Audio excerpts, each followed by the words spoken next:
আজ বিশ্রামে বাংলাদেশ দল। নেদারল্যান্ডসের বিপক্ষে ম্যাচের পরদিন অনুশীলন রাখেনি টিম ম্যানেজমেন্ট। সেন্ট ভিনসেন্টে নিজেদের মতো করে সময় কাটাচ্ছেন ক্রিকেটাররা। কাল আর্নল্ডস ভ্যালিতে অনুশীলন করবে বাংলাদেশ। সুপার 8 অনেকটাই নিশ্চিত টাইগারদের। গ্রুপের শেষ ম্যাচে নেপালকে হারালে আর কোনো সমীকরণ থাকবে না, তবে হারলেও সুযোগ থাকবে। সেক্ষেত্রে শ্রীলঙ্কা নেদারল্যান্ডসের ম্যাচের দিকে তাকিয়ে থাকতে হবে টাইগারদের। সুপার 8-এ উঠলে বাংলাদেশের প্রতিপক্ষ হবে ভারত, অস্ট্রেলিয়া ও আফগানিস্তান। যেটা বলছিলাম যে আজকে পুরোপুরি বিশ্রামে থাকছে বাংলাদেশ দল। কোনো ক্রিকেটিভ অ্যাক্টিভিটি নেই। এই বিশ্বকাপে বাংলাদেশ দল এক ভেন্যু থেকে আরেক ভেন্যুতে এত বেশি ট্রাভেল করছে এবং এত বেশি ম্যাচ খেলার মধ্যে আছে যে আসলে খুব একটা বিশ্রামের সুযোগ মিলছে না। পরের ম্যাচ বাংলাদেশের সঙ্গে নেপালের এবং খুব বেশি গুরুত্বপূর্ণ ম্যাচ নয় বাংলাদেশের, কারণ আজকে দক্ষিণ আফ্রিকা নেপাল ম্যাচে কিন্তু ডিসাইড হয়ে যেতে পারে যে বাংলাদেশ সুপার 8-এ পৌঁছে গেছে। সেই বিচারে যদি আমি বলি যে বাংলাদেশের জন্য ওই ম্যাচটা খুবই নিয়ম রক্ষার হয়ে যেতে পারে। আর সুপার 8-এ গেলে বেশ কয়েকটি বড় ম্যাচ খেলতে হবে, অস্ট্রেলিয়া, ইন্ডিয়া এবং আফগানিস্তান। সেই জন্য প্রস্তুতির জন্য কিছুটা সময় দরকার। তার উপর সামনে ঈদ। আপনি জানেন যে 16ই জুন এখানে কিন্তু ঈদ হবে। বাংলাদেশ ওই দিনই কিন্তু শেষ ম্যাচটি খেলবে নেপালের সঙ্গে গ্রুপের। সব মিলে এই হলো বাংলাদেশ দলের পরিস্থিতি। আর যদি দলের অবস্থা যা বলতে চাই, বাংলাদেশ তো তিনটি ম্যাচই আমি দেখেছি, শ্রীলঙ্কা, সাউথ আফ্রিকা এবং নেদারল্যান্ডস। এই তিন ম্যাচে বাংলাদেশ দলকে অন্যরকম ভাবে আমি দেখেছি, যেটা জিম্বাবুয়ের বিপক্ষে হোম সিরিজে দেখা যায়নি, ইউএস এর সঙ্গে এখানকার অ্যাওয়ে সিরিজে। বাংলাদেশ দল আসলে জিততে চায় কিংবা জেতার জন্য পরিস্থিতি তৈরি করতে চায়, চেষ্টা করতে চায়, একে অপরকে সাপোর্ট করতে চায়। সেটা কিন্তু আমার কাছে অ্যাডভান্টেজ দিচ্ছে ভালো খেলার জন্য, জয়ের জন্য। আর যদি বলি যে বেশ কিছু প্লেয়ার অফ ফর্মে রয়েছে, তাদের নিয়ে সমালোচনা না করে পুরো দলকে এখন এই মুহূর্তে বাংলাদেশের সাপোর্ট করা উচিত বলে আমার মনে হয়। কাউকে উত্তর দেওয়ার জন্য ক্রিকেট খেলেন না সাকিব আল হাসান। তার পারফরমেন্স নিয়ে বীরেন্দ্র সেবাগের করা মন্তব্যে এমন জবাব বাংলাদেশ অলরাউন্ডারের।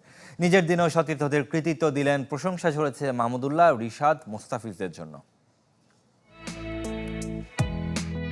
শুধু ক্রিকেটার নয়, এমন জয়ে স্বস্তিতে টাইগার ভক্তরাও।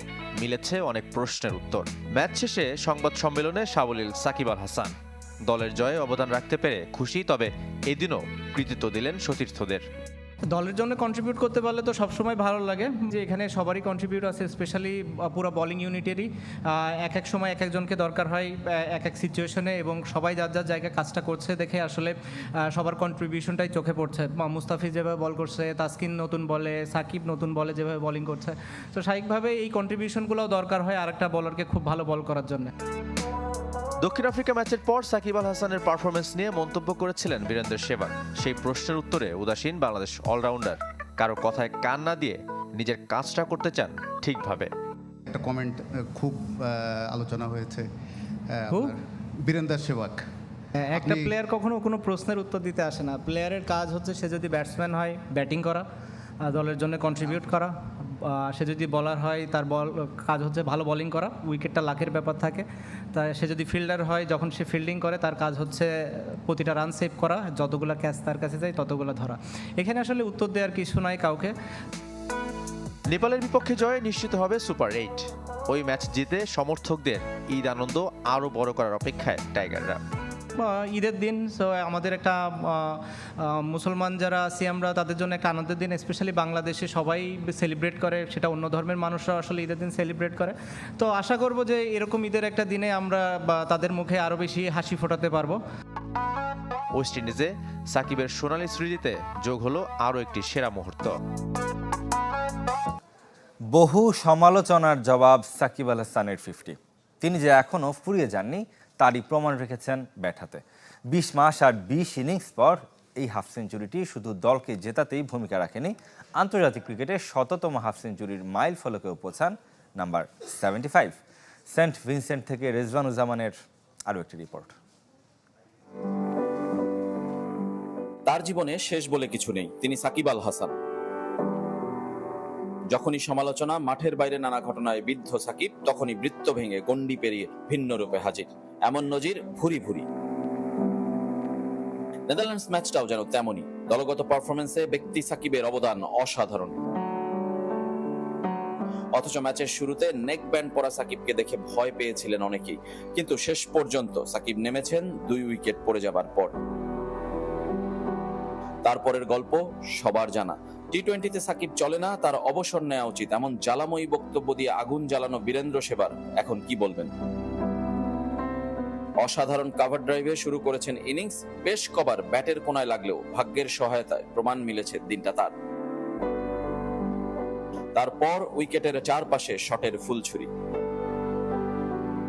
ঠিক 20 মাস আর 20 ম্যাচ পর পেলেন টি-20-র 50। 2022-এর 13 অক্টোবর শেষটা করেছিলেন নিউজিল্যান্ডের বিপক্ষে, এবারও আরেক 13 অক্টোবর ক্রাইস্টচার্চ থেকে আর্নেস্ট ফেল। মাঝে কেটে গেছে 610 দিন, সব ফরম্যাট মিলে 7 মাসেরও বেশি সময় পর। আর এই 50টা শততম ওয়ানডে, টেস্ট আর টি-20 মিলে। সেঞ্চুরি সংখ্যা বাদ দিলে বাংলাদেশিদের মধ্যে সবচেয়ে বেশি 50 ইনিংস। ক্যারিয়ারের 13তম টি-20 50-তে যেতে তার লেগেছে 38 বল, সপ্তম দেশের বিপক্ষে যে 50। বাংলাদেশের 159 রানের 64 সাকিবের। অতি আক্রমণাত্মক না হলেও এক প্রান্ত আগলে ইনিংসকে সাজানোর দায়িত্বটা একাই নিয়েছিলেন। বিশ্বকাপে এখনো উইকেট শূন্য 50 পূরণের অপেক্ষায় থাকা সাকিব বল হাতেও ফিরবেন সেই ভরসা করাই যায়। দায়িত্ববান সাকিব অন্য যে কোনো ভূমিকার চেয়ে আলাদা। যারা মাঠে টাইগারদের জুগিয়েছেন সাহস, তৃপ্ত সাকিব, রিশাদ, মুস্তাফিজদের পারফরমেন্সে লাল সবুজের পতাকা উড়িয়ে সেমিফাইনালের স্বপ্নে বিভোর টাইগার সমর্থকরা। কেউ এসেছেন ডালাস থেকে, কেউ ঢাকা থেকে, কেউ বা লন্ডন, বোস্টন, মাদ্রিদ, মিলান। সংখ্যায় অগন্তি না হলেও গর্জনে টাইগার সমর্থকদের সাথে পাল্লা দেওয়ার সাধ্ধিকার। যুক্তরাষ্ট্রের চেয়ে অনেক কম হলেও ক্রিকেটের টানে ক্যারিবিয়ান সাগর পারে বিশ্বের বিভিন্ন প্রান্ত থেকে ছুটে এসেছেন বাংলাদেশিরা। আমরা এসেছি কানাডা থেকে, ভালো লাগছে।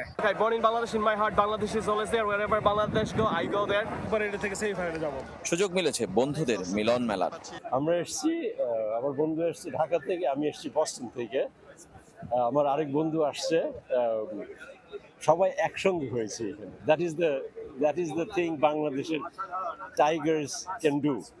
তাদের তৃপ্ত করেছেন সাকিব, রিশাদ, মুস্তাফিজরা। সবগুলো প্লেয়ারই ভালো হচ্ছে, ভালো ফিল্ডিং করছে, ভালো ব্যাটিং করছে, সবগুলো ঠিক ছিল। আলহামদুলিল্লাহ, বাংলাদেশ ছেলেরা খুবই ভালো খেলেছে।